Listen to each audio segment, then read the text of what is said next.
Hey y'all, she was 7. I'm back. Okay, so welcome back to Diaries of a Former Mortician. This is going to be vlog 12, I believe. Okay, so I was saving up like some of the good stuff for later on. Um, a lot of people ask me like, working in a funeral home, did you ever experience any strange phenomena or any type of paranormal activity or whatever? And at first, like when I first started working in the funeral homes, there were a little strange, occurrences that would happen, and I would kind of just overlook them because I had to work there, and I really didn't want to, investigate any further because I do have to work there.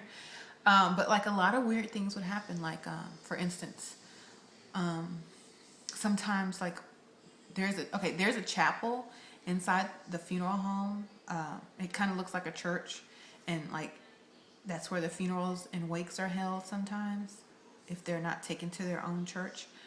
And a lot of times, like, you would come in the morning and stuff would just be on the floor, like something had knocked it on the floor. But we don't know if somebody came there during the middle of the night and messed it up.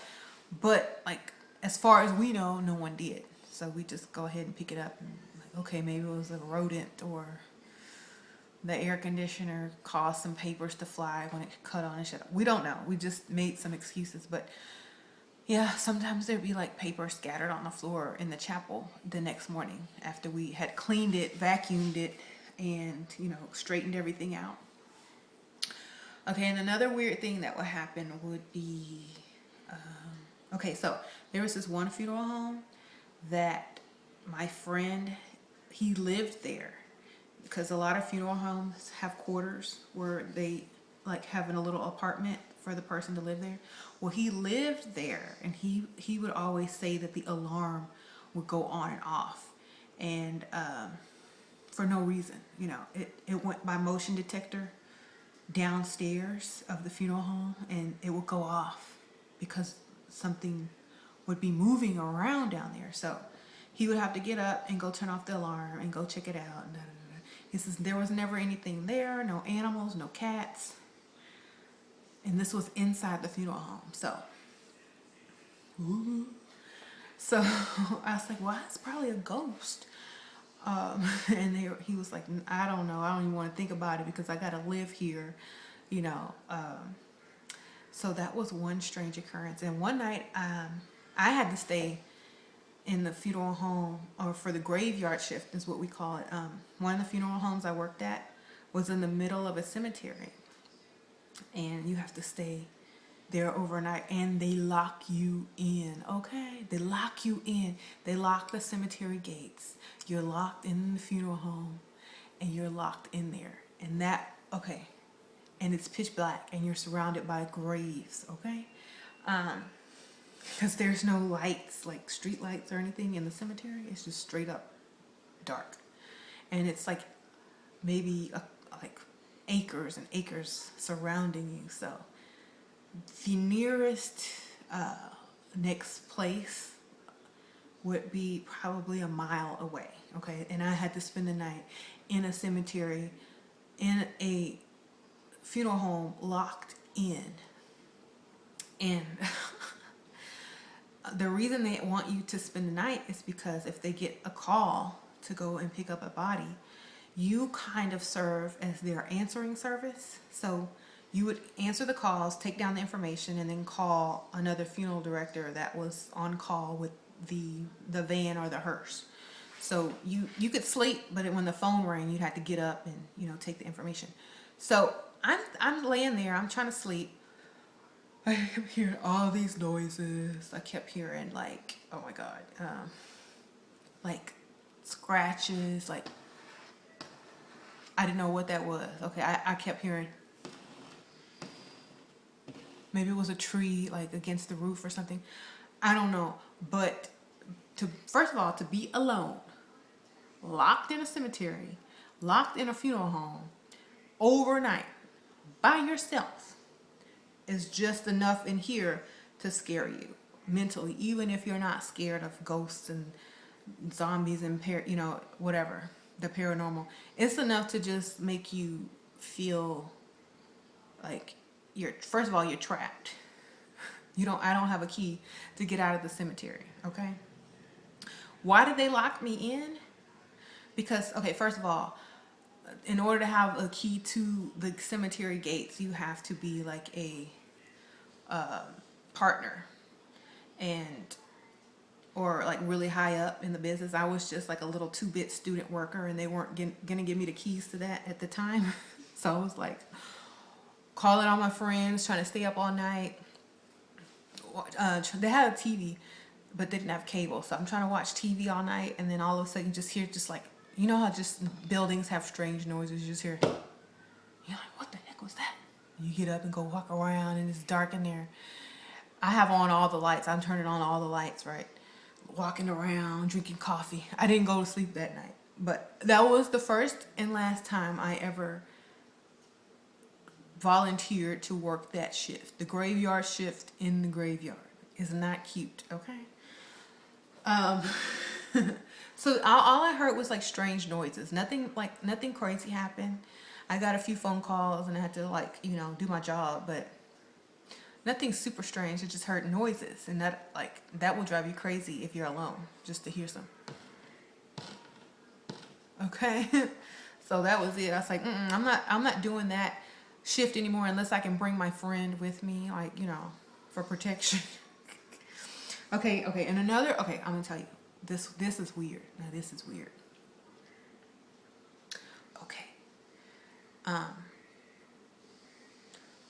one of the funeral homes that I worked at was real in an old house. Like, this house was first of all, it was a funeral home, a house that got turned into a funeral home, and the house was like made in the 50s or the 40s or somewhere back then. It was an old house, and they redid it into a funeral home, and it was like a lot of creepy, like weird noises that went on, and it just looked like one of those old houses from like old, like maybe the 30s. I'm actually thinking it was the 30s. So you have like those, it was just a really old, it looked like a haunted house, okay? It looked just like one of those houses that you see on like the Halloween decorations, that's a haunted house, or the house on Psycho. That's what it looked like, okay? But it's in the middle of the city, but it's in like the older district. Okay, so I actually was working at that funeral home, and during the middle of the night, they actually gave me keys so we could go in and out, right? So during the middle of the night, my other coworker and I, we snuck back into the funeral home, and because we didn't have anywhere else to go, and we had been out, drinking and partying, so we didn't have anywhere else to go because I still lived with my mom. I was like 19. So we went to go and kind of spend the night at the funeral home because I didn't want to drive all the way back to my mom's house after drinking, right? So we're like in the upstairs part of the funeral home where the offices are, and all of a sudden, it's in a bad neighborhood too. All of a sudden we hear some knocking at the door downstairs. I'm like, who the heck? This is like 2 o'clock in the morning. Who the heck is knocking on the door of a funeral home at 2 o'clock in the morning? Like, what? So we don't open the door because, and we just look through the little peek hole, and it's just a strange man standing there, looking like this. And so I'm like, oh, who is that? What does he want? Why is he knocking on the door at 2 o'clock in the morning? We're not even open. We open at 9 o'clock. So my coworker was like, he's probably just drunk or homeless or something and saw that we came in, and I don't know, don't answer the door. So I don't answer the door. So then there's a back door. So he goes to the back door, and he's like, and we're like, okay, this is strange. Okay, this is weird. So my coworker has like a pocket knife. So he's like, well, let's just open the door to see what he wants. He might be like in trouble or he might need help. Let's, you know. I'm like, are you serious? He's like, I got it. I'm like, okay. So we like crack the door. It has, and we have the little chain on it as well. And we're like, yes, can I help you? Like fake the deep voice. Like, yes, can I help you? So we sounded older, you know. And they're like, yeah, I've been shot. Can I come in? And we're like, sir, do you want us to call an ambulance for you? This is not a hospital. This is a funeral home. And me being drunk and having my sarcastic sense of humor, I'm like, well, you don't need to come here yet. If you, I was like, sir, you need a hospital, not a mortuary, unless you plan on dying. So we called like 911 for him, and we said, okay, well, we're gonna leave, but we have 911 on the way. Just stand right here outside there. So they came and got him and took him away in the ambulance to the hospital, and we were like, oh my God, that was so crazy. But yeah, it wasn't a paranormal experience, but it was just crazy, freaky, and weird, and it scared us half to death, you know. But it was just really strange. But if you ever like, I've spent the night in a funeral home a couple of times, and it's not, you don't sleep, okay? I don't care, unless you like just totally have a few shots or take some medicine to put yourself to sleep, you will not sleep. Because first of all, there's dead bodies down in the embalming room, so you're actually sleeping in the same building as dead people, okay? Maybe even some ghosts, if you believe in that sort of thing. But you have dead bodies, dead spirits, and then you're trying to get some rest in there as well. And this just doesn't work, okay? Well, I'm going to end this vlog. If y'all have any questions or topics y'all want to hear about in my former mortician days, let me know. Comment, rate, subscribe. And I hope you enjoyed this vlog. I'll be back next week with a new Diaries of a Mortician vlog. So stay tuned. I'm sorry I haven't done one in a while. I've been trying to get adjusted in my new house and all that good stuff. But I'm back. So thanks for, being patient with me. And I'll see y'all next week. All right. Peace.